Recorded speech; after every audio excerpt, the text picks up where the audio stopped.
अस्सलाम वालेकुम नाज़रीन, प्रोग्राम एग्री बिज़नेस के साथ मैं हूं आपका मेज़बान डॉक्टर अमजद बुखारी। नाज़रीन, आज हम मौसम गर्मा की सब्ज़ियों पर बात करेंगे। मौसम गर्मा की सब्ज़ियां कौन कौन सी हैं, इनकी काश्त का मरहला क्या है, किस अरसे में हम इनको काश्त कर सकते हैं। अब ये काश्त का मरहला है तकरीबन, तो ये काश्त का मरहला कब तक जारी रहेगा, फिर ज़मीन की तैयारी कैसे करनी है, ज़मीन की तैयारी के बाद जो है फिर हमने खादों का इस्तेमाल कैसे करना है, इनकी बीजों का हसूल कहाँ से मुमकिन होगा, अच्छे बीज कहाँ से मिलेंगे। फिर हमने काश्त कर ली है, फिर उसके बाद जो मरला है इसकी निगहदाश्त का, उसमें क्या क्या कुछ करना है, और फिर मार्केटिंग का मरला आ जाता है, उसमें भी देखना है क्या कुछ करना है। फिर एक साथ पैरेलल जो है एक निज़ाम और मौजूद है, और आजकल इसमें बड़ी तेज़ी आ गई है कि लोग अपने घर के लिए सब्ज़ियाँ खुद काश्त करना शुरू हो गए हैं, कोशिश कर रहे हैं कि अपनी सब्ज़ी खुद उगाएं, घर में ताज़ा सब्ज़ी इस्तेमाल करें। तो किचन गार्डनिंग जिसको हम नाम देते हैं, तो किचन गार्डनिंग में इन सब्ज़ियों को हम कैसे फ़रोग़ दे सकते हैं, और अगर उसके लिए हम जाते हैं तो क्या चीज़ें ज़रूरी हैं जिससे हम मौसम गर्मा की सब्ज़ियाँ काश्त कर लें।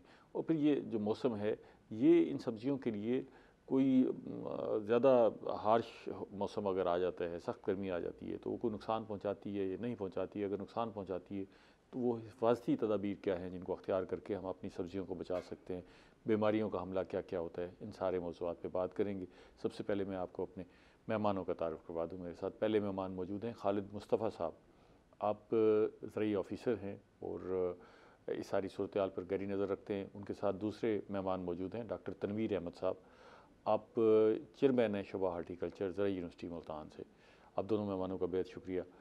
सब्ज़ियाँ आप खुद भी खाते हैं मुस्तफ़ा साहब? जी जी बिल्कुल। शौक़ से खाते हैं या मजबूरन खाते हैं? नहीं शौक़ से खाते हैं। बच्चे तो हमें अमूमन ये कहते हैं कि जी सब्ज़ी जैसे पकी हो तो वो अवॉइड करते हैं, बल्कि गोश्त भी जो है ना, अब हम एक ही शेप में चले गए हैं कि जी वो ब्रोस्ट हो, रोस्ट हो, मैकडोनल्ड, KFC और इससे बाहर निकलते नहीं है। हालांकि सब्जियों की अपनी एक अफादियत है, ज़रूरी है, तो आप खुद खाते हैं, बच्चे भी खाते हैं? बच्चे भी अब जो नई जनरेशन है मजबूरन तो खा रही है, लेकिन ऑन एन एवरेज देखा जाए ना तो कम से कम एक बंदे के लिए ज़रूरी है कि कम से कम डेली फी का 500 ग्राम तक सब्ज़ी यूज़ करनी चाहिए उसको। अच्छा। जबकि हमारे पास पाकिस्तान में जो एवरेज आ रही है वो 200 ग्राम तक है हार्डली।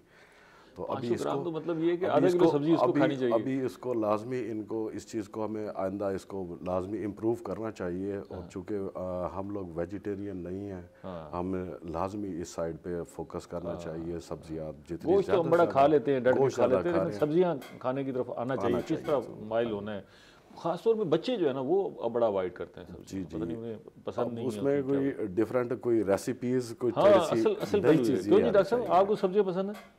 हाँ, सब्ज़ी बिल्कुल पसंद है। घर की पकी हुई है, बाहर की होटल की? घर की तो बड़ी अच्छी है, लेकिन होटलिंग पे वो मज़ा नहीं रहता। सब्जियाँ वैसे होटल की मज़ा नहीं आती, ये पता नहीं क्या बात है। बाकी चीज़ें अच्छी बनती हैं। असल में मसाला जात इस तरह के यूज़ होते हैं कि जो भी सब्ज़ी बनी होती है वो सब्ज़ी का टेस्ट नहीं होता, वो मसाले का टेस्ट, और सारी सब्ज़ी एक जैसा टेस्ट दे रही होती हैं।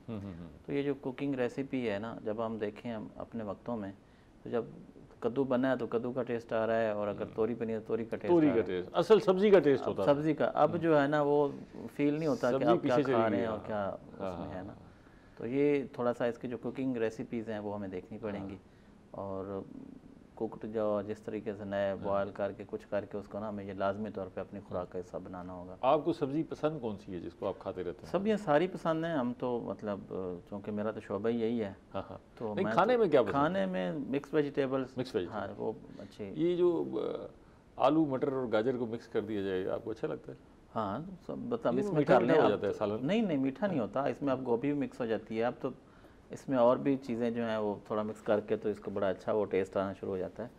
तो बड़ा ये थोड़ा न्यूट्रिशनल वैल्यू। कुछ लोग इसे कहते हैं कि ये सब्जियों की तौहीन है यार, ये सारी मिक्स कर देना, इसका मतलब ये है कि भाई नहीं, हर सब्जी के अपनी एक न्यूट्रिशनल अफादियत है ना। जब आप गाजर खा रहे हैं उसका अपना रोल है, गोभी खा रहे हैं उसका अपना रोल है, मूली उसमें डाल रहे हैं उसका अपना है, आलू का अपना रोल है।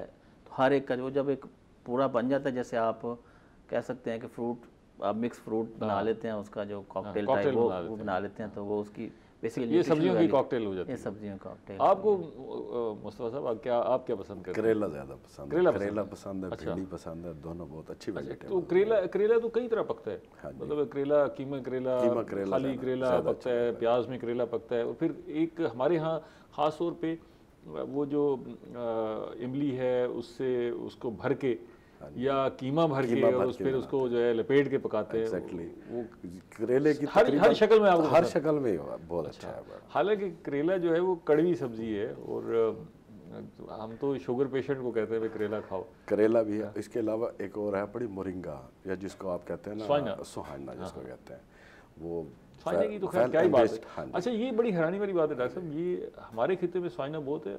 आप बालाई इलाकों में चले जाएं, इस जनूब पंजाब से बाहर निकले, लोगों को पता ही नहीं है स्वाइने का। Exactly, उनको जब बताते हैं कि ये स्वाइना सब्जी है तो वो हैरान होते हैं कि ये सब्जी कौन सी है। और ख़ासतौर पे अब जो न्यूट्रिशन वैल्यू सामने आई है स्वाइने की, वो तो मेरा ख्याल है उसको तो पूरे मुल्क में एक कैंपेन चला के फ़रोग़ देना चाहिए। बिल्कुल ऐसा है बड़ा, और सिर्फ इंसानों में नहीं बल्कि इसका एनिमल्स में बहुत अच्छा इम्पैक्ट आ रहा है। इवन इसके के साथ साथ जो है वनडे के तौर पे इसको यूज़ कर रहे हैं। बहुत सारे फार्म्स पे इसको वनडे के तौर पे यूज़ किया जा रहा है। इसके लीव्स को फडर में यूज़ कर रहे हैं और एक्सीलेंट वनडा है ये। अभी ये मुस्तफा साहब ने एक जिक्र किया कि जी रेसिपीज़ जो है ना वो सब्जियों की अच्छी आनी चाहिए ताकि फिर लोग इस तरफ राग़िब होंगे।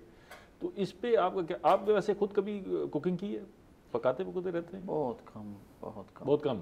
फिर तो आपको रेसिपीज़ का पता ही नहीं होगा, है ना? तो वैसे सोचे सही, सिर्फ सब्जियां उगाए नहीं, सब्जियां पकाने का भी हुनर सोचे कभी। नहीं, ये स्पेशल एक शोबा है जी यूनिवर्सिटी में ना, फूड टेक्नोलॉजी का। ठीक है, तो एक्चुअली उनको चाहिए कि ना कोई यकीनन ऐसी कोई रेसिपी काम होना चाहिए। रेसिपीज पे डिफरेंट जो आज से 100 साल पहले जिस तरह सब्जी पक रही थी आज भी वही पक रही है, सिर्फ मसाले वसाले ऐड कर लिए, लेकिन देखें ना उसकी शेप बड़ी डिफरेंट हो सकती है। और दुनिया में इनोवेशन का दौर है।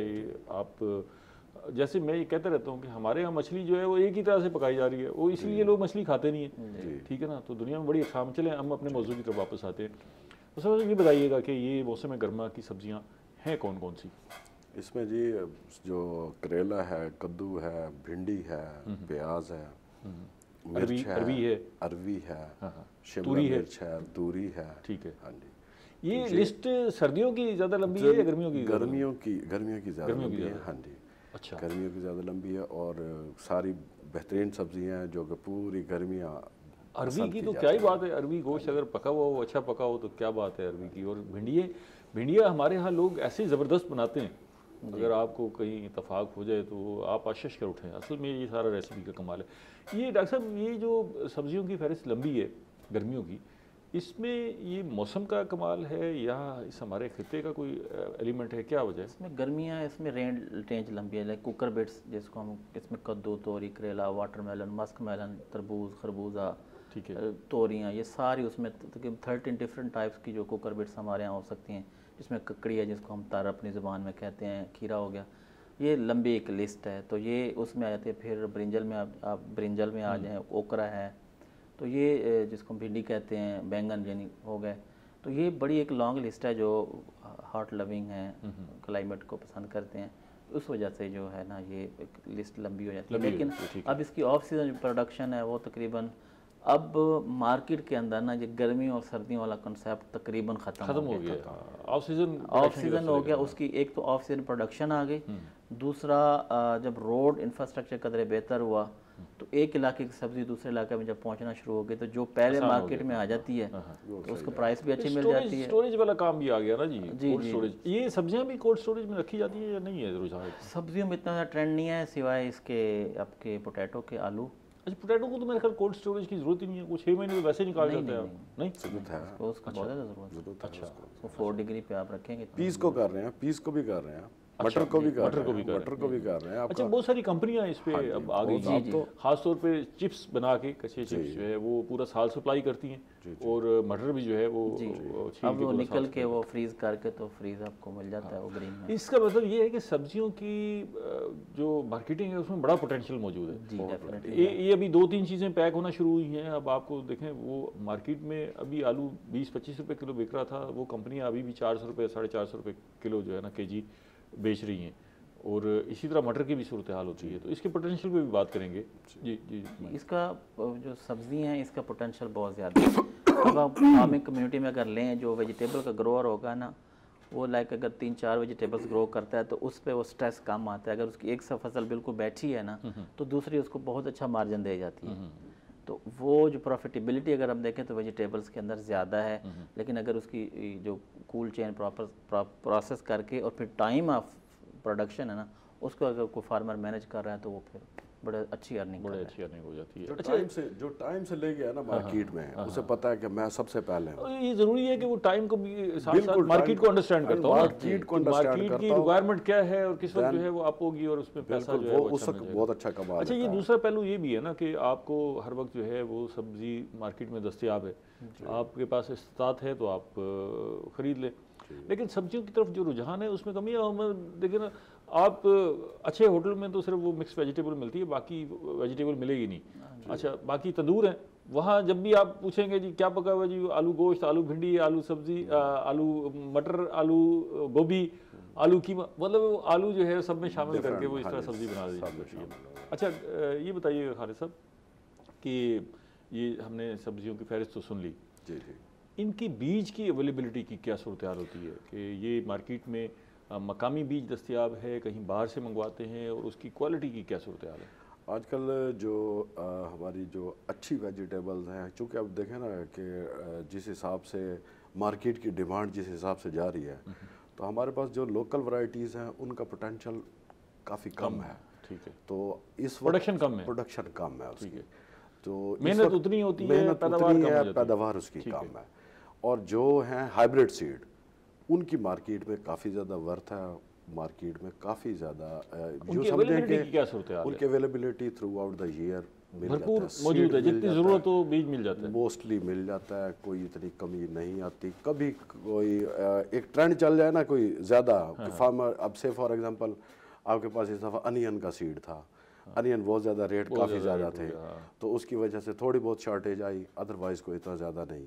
ठीक है, अब ऐसे ही चिलीज़ का इस दफ़ा कोई सीड इतना शॉर्ट नहीं हुआ। ठीक है, इसी तरह मार्केट में जिस हिसाब से डिमांड आती है उसी हिसाब से तकरीबन अवेलेबिलिटी इसकी थ्रू आउट द ईयर रह जाती है। और फिर इसके डिफरेंट पॉकेट्स हैं हर इलाके की। आजकल जैसे पंजाब का सीज़न है, इससे पहले आएगा सिंध का, सिंध सबसे पहले लगाएगा, उसके बाद फिर पंजाब लगाएगा, फिर ऐसे ऑनवर्ड चले जाएंगे आप ऊपर। तो इसी हिसाब से इस पर मज़ीद बात करते हैं, आगे बढ़ते हैं कि सब्जियों के हवाले से मज़ीद क्या एस्पेक्ट हैं जिन पे गौर किया जाए, लेकिन एक वक्फा ले लें। नाज़रीन, तुसी किथे नहीं जाना, अभी हाजिर होते हैं आपके साथ।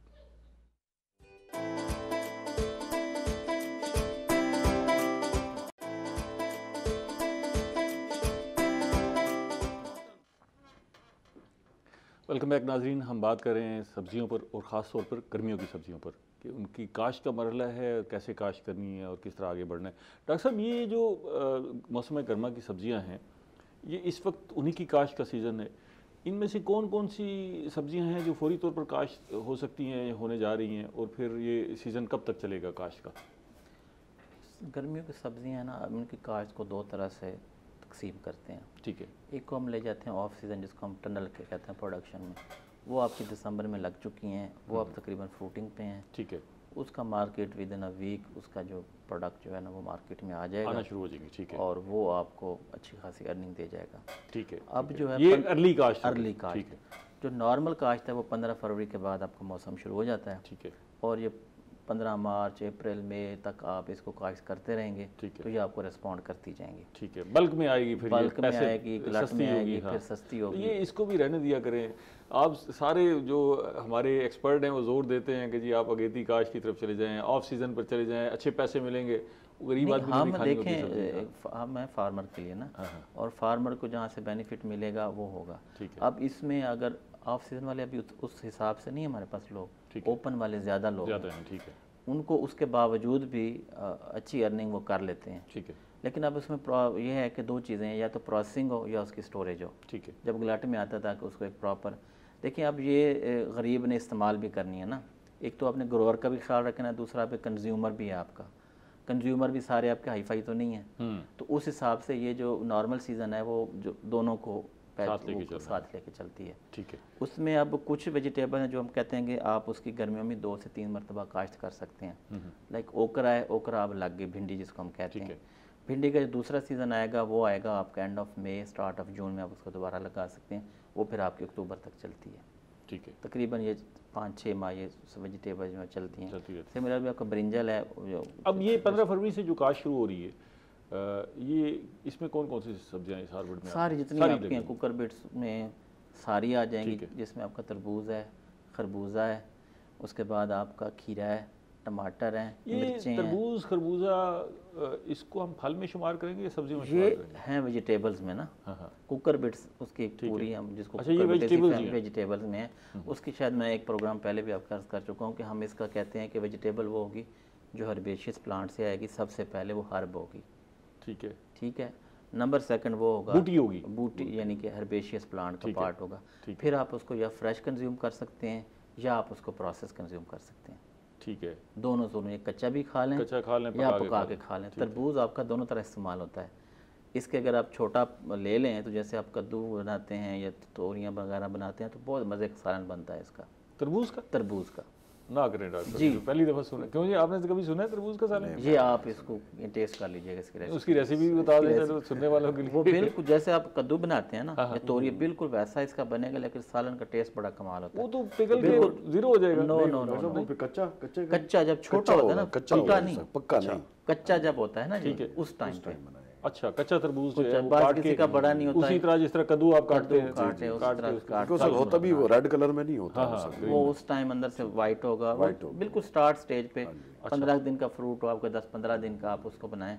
अच्छा, जब उसका साइज को ½ kg का किलो का हो चुका हो, इससे ऊपर तो इसका मतलब है डॉक्टर साहब जो प्रीमेच्योर ड्रॉप है बड़ी, तो ये तो जी सारी बिल्कुल उसका वेजिटेबल के तौर पे ये मुझे ऐसे लगता है कि आपने तरबूज को सब्जी साबित करने के लिए नो ये हमारे लिया के रहने वाले हैं। तरबूज के लिए मशहूर है और यहाँ वहाँ पे बनाते पकाया जाता है। अच्छा, ये बड़ी डिफरेंस की बात है। अच्छा चलें, ये सब्जियाँ सारी हम 15 फरवरी से ऑनवर्ड जो है काट कर सकते हैं। अच्छा, इनमें कुछ सब्जियाँ ऐसी होंगी जिनकी हार्वेस्टिंग वन टाइम हो जाती होगी जी, कुछ ऐसी होंगी जो साथ साथ चलती रहती हैं, आप हार्वेस्ट करते रहते हैं और मार्केट करते रहते हैं। तो ज़ाहिर है ख्वाहिश तो ये होगी कि ज़्यादा से ज़्यादा प्रोडक्शन ली जाए। अभी हमने बीज की बात की कि बीज की अवेलेबिलिटी का तो मामला ठीक है कि जी बीज इसका अवेलेबल है, बल्कि उसमें एक मैं पूछना चाहूँगा आपसे, क्योंकि आप रिसर्चर हैं, कि ये जो हाइब्रिड बीज है उसके हवाले से कुछ बातें होती हैं कि शायद इसमें टॉक्सिसिटी का कोई एलिमेंट है या ये सेहत के लिए अच्छे नहीं है, और देसी बीज जो है ना वो ठीक है, देसी खुराक खानी चाहिए, इस तरफ ना जाएं, बीमारियां इसी वजह से फैल रही। ये क्या कंसेप्ट है? देखिए, इख्तलाफ राय तो हो सकता है, लेकिन जो आप हमारी पॉपुलेशन है, जो ह्यूमन कंजप्शन है, उसको आप इसके बगैर कोप अप भी नहीं कर सकते। जो ज़रूरियात हैं, आप ज़्यादा खाना बुनियादी ज़रूरत है, जब वो पूरी करनी है तो फिर आपको हाइब्रिड में जाना होगा। ठीक है। जो है ना ज़्यादा वो है ट्रांसजीनिक पे, जो जिनोम एडिटिंग करके या उस पे जाते हैं, उस पे बाद लोगों का है। अदरवाइज जो हमारे यहाँ सिंपल वो क्रॉसेस से जो हाइब्रिड्स डेवलप हुए पोटेंशियली, जो एडिटिंग में नहीं गए ना, हमारे जीन्स को तो डिस्टर्ब नहीं कर देंगे। नहीं, हमारे जीन्स उसमें वो तो क्रॉप आ गई आपके पास, फिर आपने देखनी है उसकी न्यूट्रिशनल वैल्यू। ठीक है, वो अगर आपको उसकी वो भी इम्प्रूव हो रही है with the passage of time. अगर आप देखें हाइब्रिड्स में आपकी जो उसकी क्रॉप के अंदर जो न्यूट्रिशनल वैल्यू थी उसकी, वो भी इम्प्रूव हुई है, प्रोडक्शन भी इम्प्रूव हुई है। फिर आपके पास एक उसकी जो प्रोड्यूस करने की जो टाइम लाइन थी वो भी बड़ी है। मतलब बेधड़क होके खाएं, बेधड़क, इसमें किसी ये हमारे यहाँ कॉमन कंसेप्ट ये देसी है और ये विलायती है, मतलब विलायती सब्जी है तो बेधड़क होती है। नहीं, आप जो तरबूज है सारा हाइब्रिड जो है, उसकी प्रोडक्शन 18 से 20 किलोग्राम का जो एक दाना होता है, ठीक है, वो हाइब्रिड का है। ठीक है। नॉर्मल उसका जो है अगर आप लगाएंगे ओपन पोलिनेशन, उसका तो टेस्ट भी नहीं होता था, आज कल तो उस पर बड़ी इनोवेशन आ गई है, जबरदस्त कमाल हो गया उसका तो वो। अच्छा ठीक है, अब आ जाते हैं ज़रा ज़मीन की तैयारी के वाले से कि आपने ये सब्जियां काश्त करनी है। तो हमारे यहाँ रिवायती तौर पे काश्तकारी हो रही है, किसान के पास कोई इन्फॉर्मेशन भी वो उस तरह नहीं है, और ज़मीन की तैयारी किस तरह करनी है वो भी रिवायती अंदाज से चल रही है। आप हमें कोई वो नुस्खे बता दें जो सब्जियों के काश्तकार हैं, ये ख़ास तौर पे गर्मा की सब्जियां जो काश्त करने जा रहे हैं, तो ज़मीन की तैयारी के लिए क्या एहतियातें करें? ज़मीन की तैयारी के लिए ना सबसे पहले फार्मर को चाहिए कि वो अपनी ज़मीन का तज्ज़िया कराए। ठीक है, वो ज़मीन का तज्ज़िया कराए कि उसकी ज़मीन के अंदर क्या चीज़ मौजूद है और कितनी मिकदार में मौजूद है। फिर देखे कि वो जो क्रॉप उसने लगाई है उसकी ज़रूरत क्या है। लाइक अगर हम टोमेटो लगाते हैं या पोटैटो लगाते हैं तो हम देखते हैं कि अगर 1 मन या एक जो 40 किलो हमने हार्वेस्ट किया है टमाटर या कोई भी सब्ज़ी, तो उसने ज़मीन से कितनी न्यूट्रिशन ली है। अब वो ज़मीन के अंदर होगी तो वो आपके प्लांट के अंदर आएगी। अगर वो ज़मीन के अंदर ज़मीन ही बंजर है, उस पर कुछ नहीं है, तो फिर कैसे आएगी? उसके आपके अंदर वो उसके अंदर में मिनरल डेफिशिएंसी रहेगी। ठीक है, सबसे पहले आपका चलेगा तज्जिया, जो हमारे यहाँ इतना कॉमन नहीं है, अब हमें इसकी तरफ आना पड़ेगा। फिर उसके बाद आ जाएगा एक होता है सॉइल स्ट्रक्चर, हम इसको कहते हैं, उस पर अभी ध्यान नहीं है। अपने साल जो ज़मीन की साख्त है ना उसका भी जायज़ा लें, क्योंकि जो आपने न्यूट्रिएंट अप्लाई करना है ना, अब उसमें जिसको हम कटाइन एक्सचेंज कैपेसिटी कहते हैं, जो आप फर्टिलाइज़र अप्लाई भी कर देते हैं, बाज़ औक़ात वो न्यूट्रिएंट सॉइल के अंदर मौजूद होता है लेकिन पौधे को नहीं मिल रहा होता। ठीक है। उसकी रीज़न ये होती है कि वो बुनियादी तौर पर अवेलेबल नहीं होता प्लांट को किसी वजह से। अच्छा। उस सॉइल के स्ट्रक्चर की वजह से कि सैंडी है, सॉइल क्लेई है, सैंडी लोम है, अब इसके ऊपर चार्जेस डिफरेंट होंगे, तो जो न्यूट्रिएंट की अवेलेबिलिटी होगी उस हिसाब से फिर डिफ़र करेगी। तो अब हमें सबसे पहले ज़मीन का तज्ज़िया कि ज़मीन के जो न्यूट्रिशन एनालिसिस वो करवाएं, ग़िज़ाई जिसको हम तज्ज़िया कहते हैं, दूसरा है उसकी साख्त का तज्ज़िया। उसके बाद कोई रिकमेंडेशन आएगी कि आपकी ज़मीन फिर आगे चलेंगे कि जी कैसे बनानी है। अच्छा, दूसरी जो बात है इसके बाद ठीक है, जो आपके हैं ऑर्गेनिक आपने मैन्योर ऐड करने, वो आप उसमें लाजमी तौर पे करें, लाइक कंपोस्ट आपने डालना है, फार्म यार्ड में गोबर वाली खाद जो है वो डालें, पोल्ट्री मैन्योर आपने डालना है, गले सड़े कहीं से पत्ते आपको मिल गए क्रश, वो आपने डाल दिए, कहीं से आपको कोई बायोचार टाइप मटेरियल मिल जाता है, ये डाल के रोटावेट कर दें, रोटावेट करके उसको प्रॉपर मिक्स कर। ठीक है। अच्छा, फिर बाद में खेलों की तरफ आएंगे, लेकिन अभी ज़रा मैं एक सवाल जो है वो, क्योंकि खालिद मुस्तफ़ा साहब का ताल्लुक महकमा ज़राअत से, इस सवाल तो मैं आपसे कर रहा हूँ लेकिन ये पूरे महकमा ज़राअत से सवाल है कि ये जो तजिया है, अगर काश्तकार इस तरफ नहीं आ रहा और उसको मुश्किल हो रही है कि वो ज़मीन का कुछ पोर्शन खोदे, उसमें से मिट्टी लेके जाए, फिर लेबॉर्ट्री तक जाए और फिर वहाँ से तजिया करा के वापस आए, तो इसके लिए आप मोबाइल लेबॉर्ट्रीज़ क्यों नहीं बनाते कि आप एक चेक को तयन करें और वहाँ चले जाएं और वहाँ जाके जितने काश्तकार हैं उनको एक ही दफ़ा तजिया करके दे आएँ ताकि उनके लिए आगे बढ़े मामला। वसाइल की कमी है क्या? वैसे आप क्या? इसमें वसाइल की भी कमी है और इसके अलावा वैसे डिस्ट्रिक्ट में, हर डिस्ट्रिक्ट में तकरीबन लैब्स हैं। हाँ, लेकिन मुश्किल काम है ना, मुश्किल है थोड़ी सी। लेकिन मैंने अपना भी टेस्ट करवाना हो तो लैब तो पूरे शहर में है, लेकिन मैं बॉदर नहीं करूँगा कि यार मैं जाऊँ, पैसे नहीं है। तो अगर मेरे पास यहाँ दफ्तर में सारे लोग आ जाएँ, कोई लैब वाला मोबाइल लैब लेकर आ जाए कि जी आपको सारों को टेस्ट करके देते हैं, तो उसमें मैं तैयार हो जाऊँगा। तो ये एक ईजी वे है, क्योंकि हमारा मकसद तो पैदावार बढ़ाना है। पैदावार बढ़ाने के लिए ज़रूरी है कि अगर काश्तकार रजू नहीं कर रहा तो महकमा ज़राअत खुद काश्तकार की तरफ रजू कर ले और उनके मौके पर जाके वहाँ टेस्ट करके दे दे। इसमें प्राइवेट सेक्टर भी एंग्रो है गालबन और एक और फातिमा फर्टिलाइजर, वो भी कर रहे हैं, फौजी फर्टिलाइजर वाले मौके पर जाके टेस्ट कर रहे हैं, जाकर वो भी टेस्ट कर रहे हैं। ठीक है, लेकिन उसकी भी कोई इतनी कोई मतलब काफ़ी ज़्यादा मिकदार में लोग गए हों, जाके वहाँ से टेस्ट करवाया हो, ये बात फिर भी नहीं है।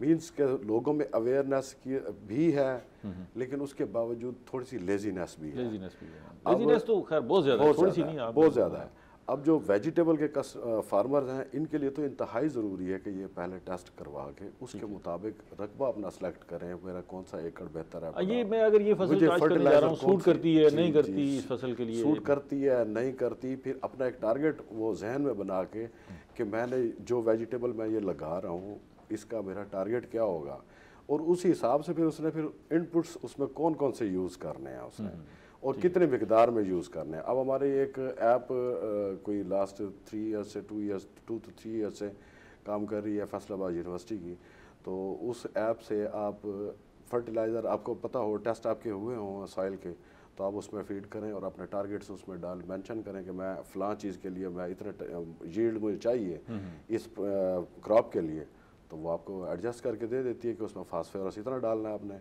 उसमें नाइट्रोजन इतना डालना है, इसमें पोटाश इतना डालना है, आपकी सॉइल में जो कुछ है उसके अलावा फर्दर एडिशन उसमें क्या चीज़ चाहिए उसको। ठीक है डॉक्टर साहब, हम अब ज़मीन की तैयारी पर आ जाते हैं। ये तो आपने बताया कि जी आप उसमें गोबर की खाद या गले सड़े पत्ते या इस तरह के एलिमेंट डाल के रोटावेट कर ले और फिर हमने खेलों की तैयारी करनी है, तो खेलें कैसी होनी चाहिए और इसमें जो गर्मियों की सब्ज़ियाँ हैं उसमें अमूमी जो है वो सब्ज़ियों का बिहेवियर क्या है, पानी ज़्यादा लेती हैं, कम लेती हैं, मोतदिल हैं, क्या सूरत हाल है? क्या जो ज़मीन की तैयारी है ना जी, वो इस साख के बाद हिसाब से आप करते हैं। अब पहले थे हम हॉरिजेंटल ज़्यादा इन ज़मीन पे, बेलों को भी ज़मीन पे बिछाना, ठीक है। अब हम आ गए वर्टिकल पे आ गए, ठीक है। अब हम बहुत सारे खेतों में देखो होगा आजकल लोग बैम्बू लगा के उसके साथ वो बेल खड़ी करके उससे आपकी प्लांट पॉपुलेशन बढ़ जाती है, ठीक है। फिर उसके बाद आपके नंबर ऑफ प्लांट्स बढ़ जाते हैं, ठीक है। और फ्रूट से वो गिरती नहीं है? फ्रूट से बिल्कुल नहीं गिरती, क्योंकि आपने टाइम टू टाइम पिक करना है। जो आपने पहले एक सवाल किया था ना कि कुछ पिकिंग साथ होती रहती है, और पिकिंग का भी ये है कि जब आप पिकिंग डिले करते हैं आपकी प्रोडक्शन पे इम्पैक्ट आता है, तो आप पिकिंग भी डिले ना करें। जो आ रहा है फ्रूट उस हिसाब से फिर क्रॉप नेक्स्ट वो चलती जाएगी आपकी। ठीक है। तो उसमें जो है ना वो उस हिसाब से फिर आपने काश्तकार वर्टिकल की तरफ आए, बेल को नीचे ना फैलाएं, ऊपर ऊपर लेके जाएं। उसमें 2-3 फ़ायदे हैं। एक तो प्रॉपर वेंटिलेशन रहती है, नीचे आप जाएंगे तो बिल्कुल शेड, आपका जो निचला फ्रूट होगा वो येलो हो सकता है, उस पर कोई बीमारी आ सकती है। इसमें प्रॉपर वेंटिलेशन रहती है, हर चीज़ बड़ा, फ्रूट की पिकिंग बड़ी आसान है, नज़र आ जाता है, रहता नहीं है। यहीं से दोबारा शुरू करेंगे, एक छोटा सी ब्रेक ले लें। नाज़रीन हमारे साथ रहिएगा, मिलते हैं एक छोटी सी ब्रेक के बाद।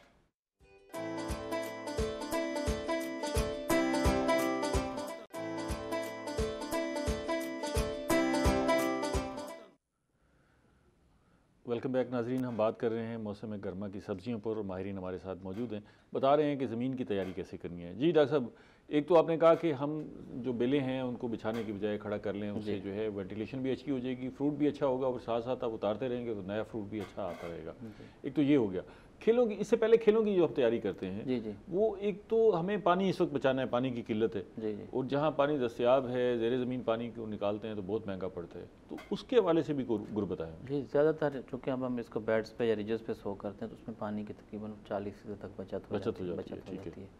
तो उस हिसाब से खेलें निकलेंगी। आपने देखना है क्रॉप कौन सी लगानी है। भिंडी के लिए एक अपना उसका डिस्टेंस है, आपने कद्दू लगाया है, तोरी लगाई है, करेला लगाया, उसका एक अपना डिस्टेंस है।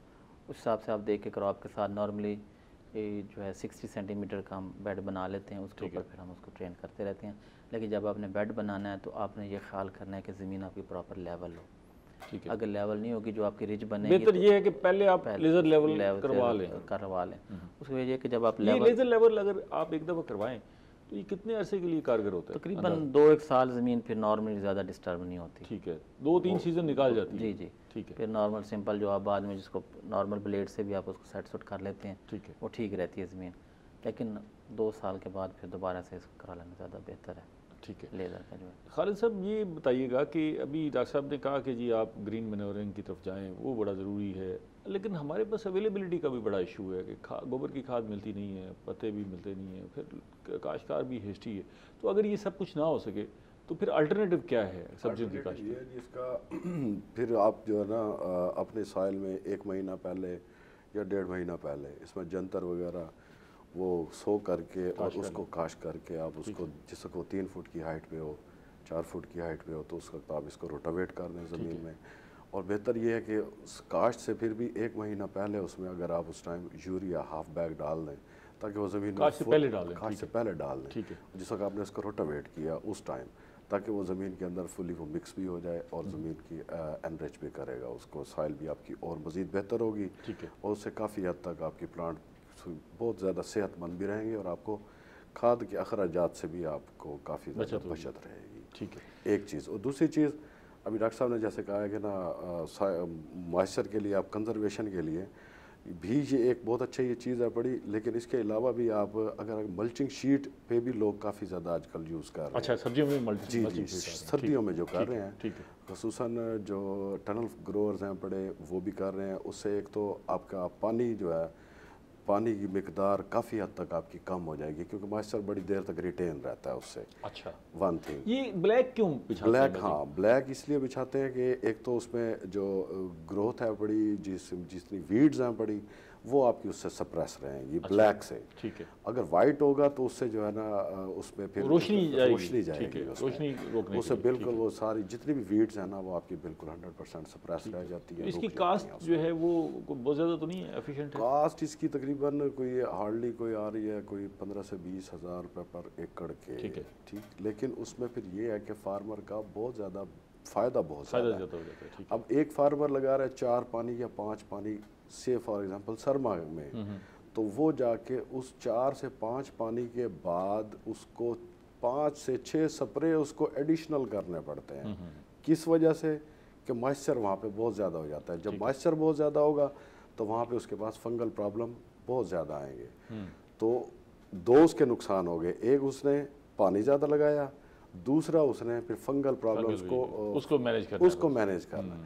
अब इन दोनों चीज़ों को आप एट ए टाइम उस मल्चिंग शीट से मैनेज कर रहे हैं। आप इवन ये कि आपको 1.5 महीने से ऊपर 45 दिन तक आपको ज़रूरत नहीं पेश आती है आप पानी लगाएं उस खेत में। अच्छा। और मॉइस्चर काफ़ी ज़्यादा कंजर्व रहता है और उससे फिर यह है कि आपके पास फंगल प्रॉब्लम भी नहीं होगा। डॉक्टर साहब, आप रिसर्चर हैं, मेरे दिन में एक सवाल उठता है कि ये मल्चिंग अब कर रहे हैं, शीट बिछा रहे हैं, क्या ज़मीन को भी रोशनी की ज़रूरत होती है? फोटोसिंथेसिस का अमल तो चले पौधे तक महदूद हो गया, लेकिन आखिर ज़मीन को भी तो ये डायरेक्ट सनलाइट की ज़रूरत होती होगी, या ऐसा कुछ नहीं, मल्चिंग से सब ठीक है? ओके, नहीं, मल्च एक तो शॉपर वाली जो डॉक्टर साहब ने बात की है, दूसरा हमारे यहाँ हम जो है ना हमारे पास ये जो राइस स्ट्रॉ है उसको इसका ऑर्गेनिक मल्च। ठीक है।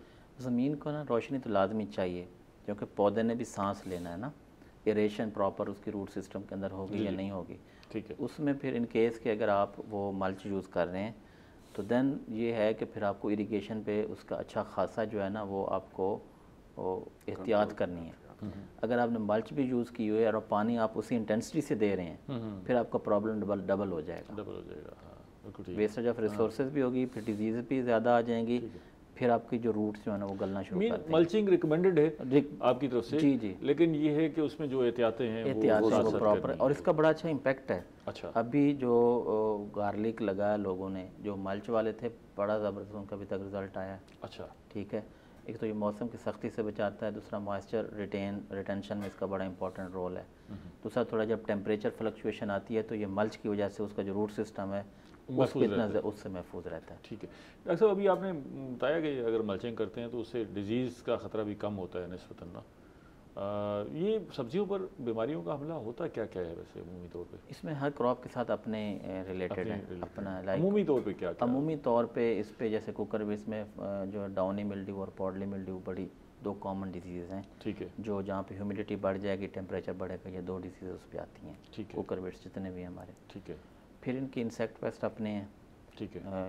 जैसे बीटल है एक, जिसको हम पंपकिन बीटल कहते हैं, ये सारी कुकर बीट्स पे आ जाती है। फिर फ्रूट फ्लाई वाटरमेलन पे स्पेशली, और जो आपका खरबूजा इस पे आ जाती है।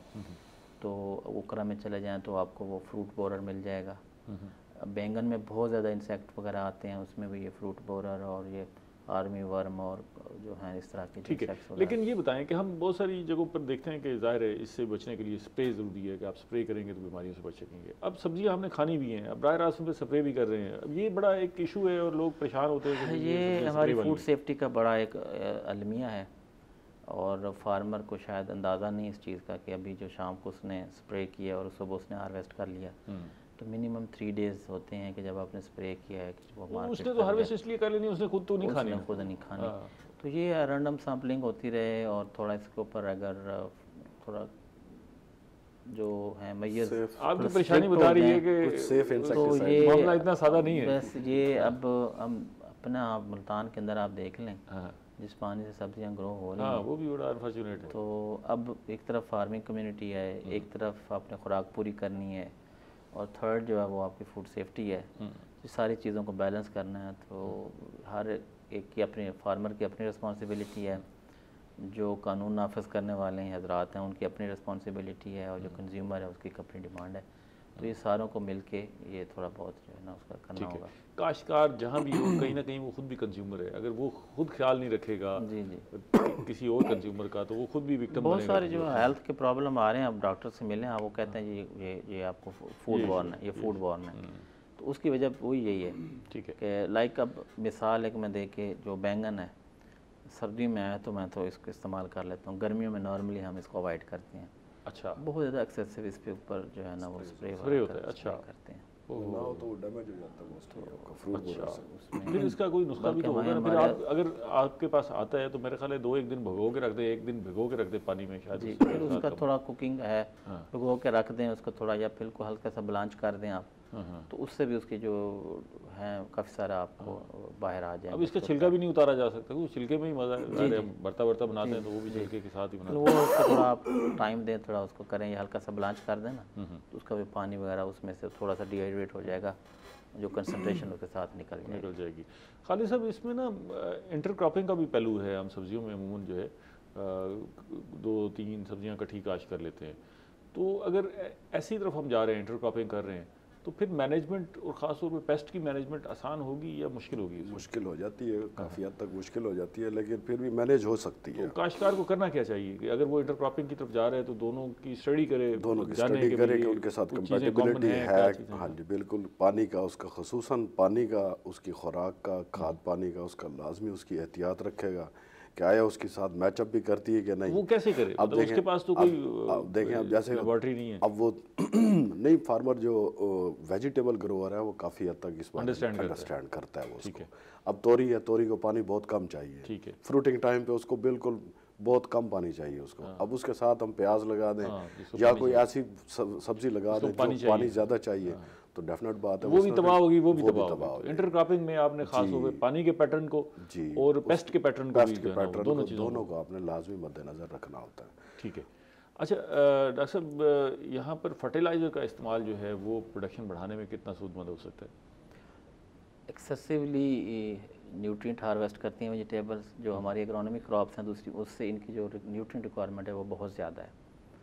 और उस हिसाब से फिर वो मैंने जो पहले बात आपसे अर्ज़ की थी कि जब तक ज़मीन की एनालिसिस नहीं होगा तो हम रिकमेंड नहीं करेंगे इस क्रॉप का। लेकिन जितनी हॉर्टिकल्चर क्रॉप्स हैं उनमें मैक्सिमम आपको फास्फोरस, पोटाश और इवन आप सल्फ़र, कैल्शियम वगैरह ये भी उसमें डालेंगे तो आपकी क्रॉप प्रोडक्शन इंप्रूव होगी और उसकी जो न्यूट्रिशनल वैल्यू होगी। महकमा ज़राअत ने एक ऐप बनाई है, उन्होंने कहा है कि जी इसमें आपने अगर अपनी सॉइल का टेस्ट करवा लिया है तो फिर वो रिज़ल्ट डालें जी, और आप क्रॉप बताएं तो हम आपको फर्टिलाइजर की रिक्वायरमेंट। लेकिन उन्होंने कहा अगर आपने सॉइल का टेस्ट नहीं करवाया हुआ तो फिर आप ये बताएं कि आपकी जेब में पैसे कितने हैं, फिर भी हम आपको बना के दे देंगे। अगर हम इस तरफ लेके जाएंगे पैसों से हम ये तयन कर लेंगे कि जी कैसे मैनेज हो सकता है, तो फिर डी-ट्रैक करने वाली बात नहीं। अभी पिछले दिनों हमने इसी पे हमारा एक साइंस फॉर फार्मर सेशन था कॉन्फ्रेंस के अंदर, इसी पे बात हुई। एक डॉक्टर साहब ने बड़ी प्यारी बात की, उन्होंने कहा कि जो मैंगो के ट्री पे बेसिकली बात हो रही थी पानी की, तो उन्होंने कहा कि ये जब मैं कहता हूँ कि जब ये पानी मांगे इसको पानी दें, और पानी तब दें जब इसके ऊपर वाली सतह खुश्क हो जाए। उन्होंने कहा कि खुश्क सतह में ऊपर नहीं कह रहा कि ऊपर ज़मीन ड्राई हो गई, उन्होंने कहा कि नीचे 9 इंच तक जब उसकी सतह ड्राई हो जाए तो फिर आप उसको पानी दें। क्यों? रूट का रूट सिस्टम डीप है, उसने नीचे से पानी लेना, ऊपर से नहीं लेना। अदरवाइज़ क्या होगा कि आपने ऊपर से पानी दिया है, अभी मॉइस्चर है वो उसको दब गया है, जिसको कहते हैं सफोकेशन हो जाती है प्लांट को। तो इसी तरीके से जब ये आपने कुछ करना है ना, ठीक है, तो आपने उस क्रॉप की रिक्वायरमेंट देखनी है। अच्छा, मुझे टाइम बिल्कुल ख़त्म हो गया, आधा मिनट है जी। आधा मिनट में ये बता दें कि जो लोग जो है घरों में ये किचन गार्डनिंग की तरफ जा रहे हैं तो वो गर्मियों की सब्जियों के हवाले से क्या करें? बड़ी अच्छी अपॉर्चुनिटी है गर्मियों में, जो शायद सर्दियों में उनके पास नहीं है। कुकर बीट्स सारी इंडिटर्मिनेट टाइप है, साथ फ्रूटिंग होती रहेगी, हार्वेस्टिंग होती रहेगी, साथ फ्लावरिंग आती रहेगी। तो जितने हैं कद्दू, तोरी, करेला, बैंगन इवन, और उसके साथ भिंडी वगैरह, वो अपना पॉट्स के अंदर डिफरेंट जगह पे बना के वो लगा सकते हैं। ये सब घर में काश्त घर आराम से, ये सबसे आसान गर्मियों की सब्जियां जो है ना वो हो सकती हैं आपकी। ठीक है, आप दोनों मेहमानों का बेहद शुक्रिया। नाज़रीन, हमने गर्मियों की सब्जियों पर बात की है और आपने जाना है कि इनको काश्त करना कोई मुश्किल काम नहीं है, ख़ास तौर पे काश्तकार के लिए मुश्किल काम नहीं है। वो लोग जो घरों में बैठे हुए हैं, अपने घरों में अपनी ताज़ा सब्ज़ी हासिल करना चाहते हैं, उनके लिए भी आसान रास्ता है। आप ना सिर्फ ये है कि अपने ऊपर माली बोझ कम कर सकते हैं, बल्कि ताज़ा और अच्छी सब्ज़ी भी खाने को मुयसर होगी, जो स्प्रे से भी पाक होगी, खाद से भी पाक होगी। तो कोशिश करें किचन गार्डनिंग की तरफ भी आएँ और अपने आप को भी जो है वो एनरिच बनाएं, मुल्क को भी एनरिच बनाएं। अगले प्रोग्राम तक इजाज़त दीजिए। अल्लाह ने के बाद।